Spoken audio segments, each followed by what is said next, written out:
औज़ुबिल्लाहि मिनश्शैतानिर्रजीम बिस्मिल्लाहिर्रहमानिर्रहीम अल्लाहुम्मा सल्लि अला मुहम्मदिन व अला आलि मुहम्मद।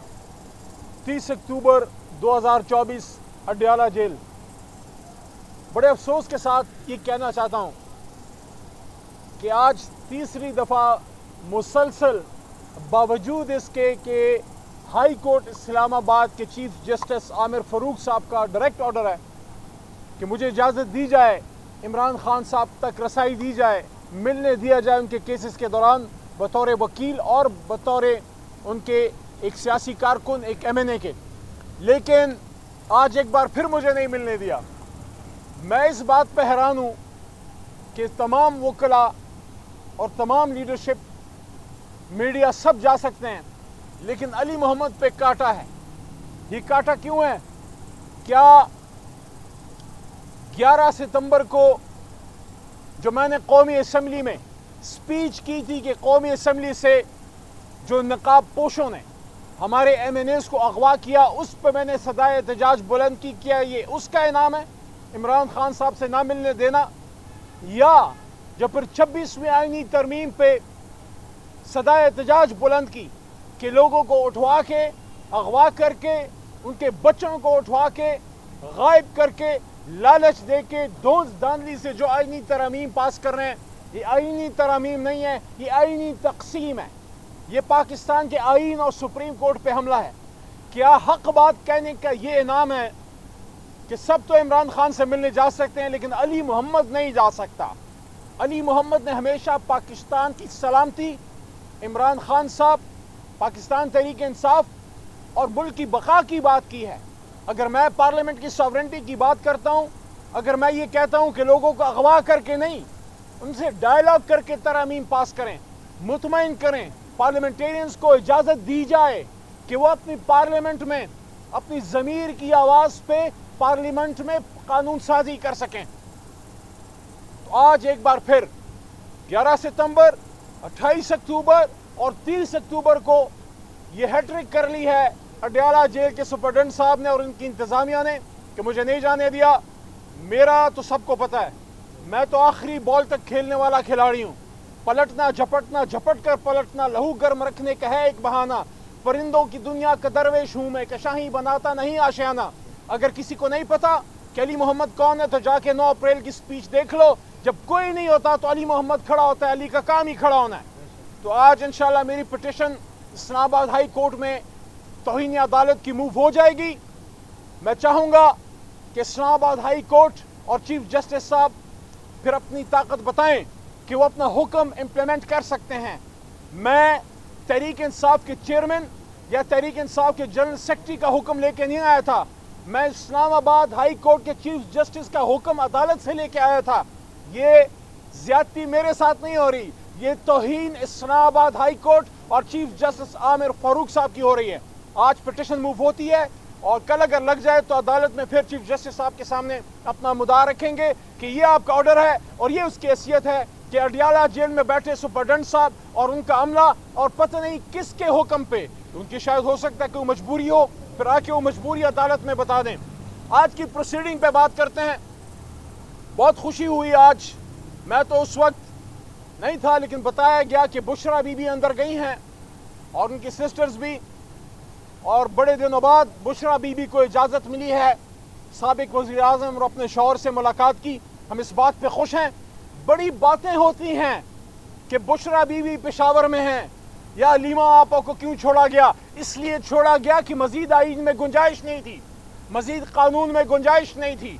और मैं सबको ये कहना चाहता हूँ, पूरा पाकिस्तान हमारा है, बुशरा बीबी की मर्जी है, चाहे बनी गाला रहें, चाहे वो जमान पार्क में रहें, चाहे पेशावर में रहें, जब तक हमारे पास खैबर पख्तूनख्वा में, मैं सबको ये कहना चाहता हूँ पूरे पाकिस्तान को कि पख्तूनों को, पख्तूनख्वा वालों को पता है अपनी इज्जत, अपनी बेटी और इमरान खान साहब की वाइफ हम सब की इज्जत हैं, उनकी हिफाजत कैसे की जाती है। जब तक वहाँ पे इंशाअल्लाह अमन में होंगी और जब यहाँ पे आएंगी पूरा पाकिस्तान उनकी हिफाजत के लिए आएगा। जहाँ तक इस बात का ताल्लुक है कि पाकिस्तान में आईन और कानून की हुक्मरानी हो, मैंने कल ये बात की थी और मैं दावे से ये बात करता हूँ, अगर पाकिस्तान में जमहूरियत होती اگر پاکستان میں جمہوریت ہوتی تو آج تحریک انصاف کی حکومت ہوتی. 178 180 نہیں 175 نہیں 178. ایک دن یہ فگر اللہ کے حکم سے کلیئر ہوگی آپ کے سامنے. 178 سیٹیں جیتنے کے بعد اگر ایک جماعت حکومت نہیں بنا پائی, اس کا مطلب ہے نہیں بنانے دیا گیا, اس کا مطلب ہے جمہوریت نہیں ہے. اور اگر آئین و قانون کی حکمرانی ہوتی, اگر پاکستان میں آئین و قانون کی حکمرانی ہوتی تو عمران خان جیل میں نہ ہوتے, وہ لوگ جیل میں ہوتے جنہوں نے پاکستان کا یہ کباڑہ کیا ہے. آخری بات, کل پارلیمنٹ ہاؤس کے سامنے مڑ رہا تھا, کچھ موجودہ حکمرانوں کی تصویریں دیکھی, دل میں ویسے ہی خیال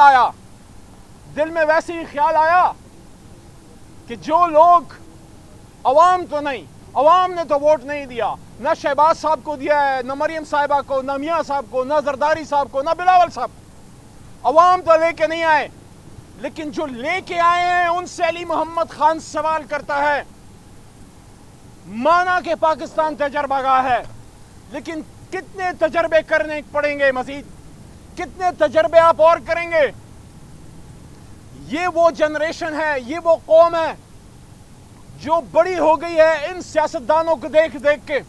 77 سال میں صرف 3.5 سال ہماری حکومت تھی, اور سن 85 کے بعد جب جمہوریت بحال ہوئی ہے, یا میاں صاحب کی حکومت ہے یا بھٹو فیملی کی, 2 دفعہ بے نظیر صاحبہ, 3 دفعہ میاں صاحب, 2 دفعہ ان کے بھائی, تو پاکستان کی تباہی کے اگر کوئی ذمہ دار ہیں ہم تو نہیں, یہ لوگ ہیں.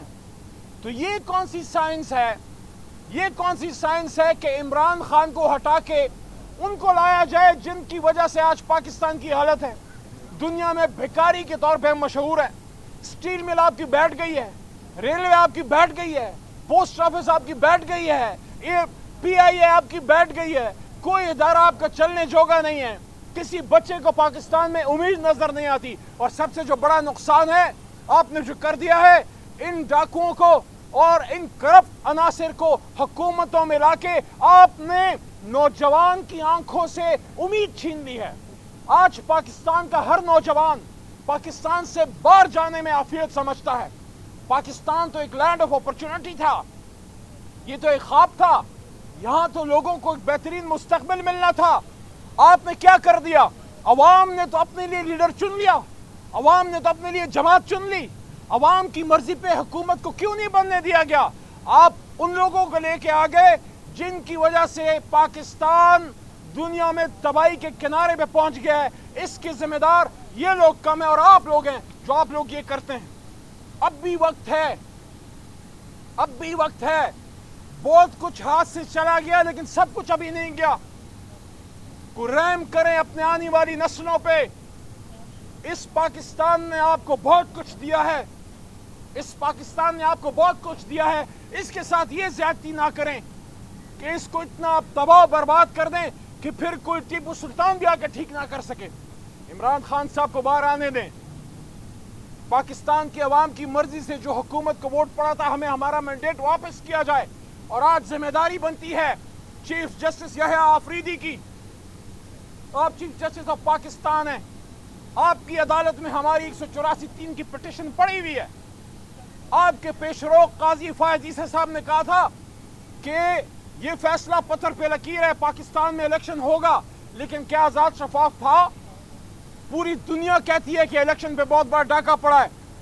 چیف جسٹس صاحب محترم آفریدی صاحب, آپ سے ہماری استدعا ہے, باوجود اپنی بے شمار ریزرویشنز کے جو 26ویں آئینی ترمیم پہ ہے, ہم نے آپ کو ویلکم کیا ہے اس امید پہ کہ آپ وہ انصاف کریں گے جو انصاف قاضی فائز عیسی صاحب نہیں کر سکے. اور سب سے اہم انصاف یہ ہے کہ 184(3) کے نیچے جو ہماری پٹیشن پڑی ہوئی ہے, آپ 8 فروری کے الیکشن کا آڈٹ کیجئے تاکہ دودھ کا دودھ اور پانی کا پانی ہو جائے. آپ کمشنر راولپنڈی کو بلائیے, اس سے پوچھئے کہ کیا ڈرامہ, کیا فراڈ ہوا تھا, اور یہ بھی انشور کیجئے کہ الیکشن کمیشن سپریم کورٹ کے فیصلوں پہ عمل درآمد کرے.